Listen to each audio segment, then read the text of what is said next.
আসসালামু আলাইকুম। আমরা আজকে সবাই এই অত্র মসজিদের মুসল্লি এবং কি আমাদের ইমাম সাহেব আছে, আমাদের মসজিদের সমন্বয় আমাদের বড় ভাই ফিরোজ ভাই আছে। আমরা এখানে আজকে সবাই মিলিত হয়েছি এই কারণে, আজকে কয়েকদিন যাবত গত 2 বছর আগে এখানে একটা গার্ডওয়াল করে রাখছে, রাস্তা ভাঙতে রাস্তা আমরা প্রায় এখন অবস্থানের দিকে চলে এসেছি। আমরা তো অবস্থানের পর হাঁটাচলা করতেছি, একটা গাড়ি চলাচলের ব্যবস্থা নাই। আমরা আজকে সবাই এখানে মিলিত হয়েছি। এখন আপনাদের সামনে কিছু কথা বলবেন আমাদের বড় ভাই ফিরোজ ভাইয়া।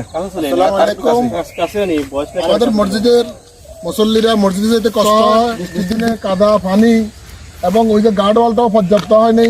আমি কর্তৃপক্ষের দৃষ্টি আকর্ষণ করব যাতে এখানে দ্রুত সংস্কার করে মসজিদের মুসল্লিদেরকে নিরিবিলি মসজিদে প্রবেশ করার সুযোগ করে দেওয়া হয় এবং আমাদের মুসল্লিরা যাতে সত্যিকার ভাবে ইবাদত বন্দিগি করতে পারে, নামাজ পড়তে পারে, সেই ব্যবস্থা করে দেওয়ার জন্য কর্তৃপক্ষের নিকট দৃষ্টি আকর্ষণ করছি। দাগনভূঞা পৌরসভাস্থ 3 নং ওয়ার্ড বেতুয়ার এই মসজিদটি হাসান আলী জামে স্টেট জামে মসজিদ। এই মসজিদটি 100 বছরের ঐতিহ্যবাহী মসজিদ।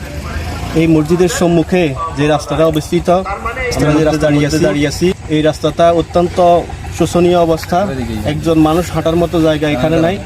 এই মসজিদে প্রতিদিন কয়েকশো মুসল্লি নামাজ আদায় করে এবং এখানকার এলাকার বাসী যারা মসজিদে আসে তাদের অনেক সমস্যা হয়।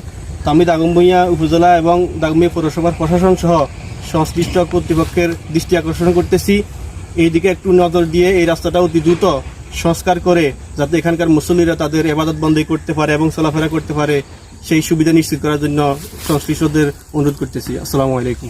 ভিডিওটা শেয়ার করে দিন।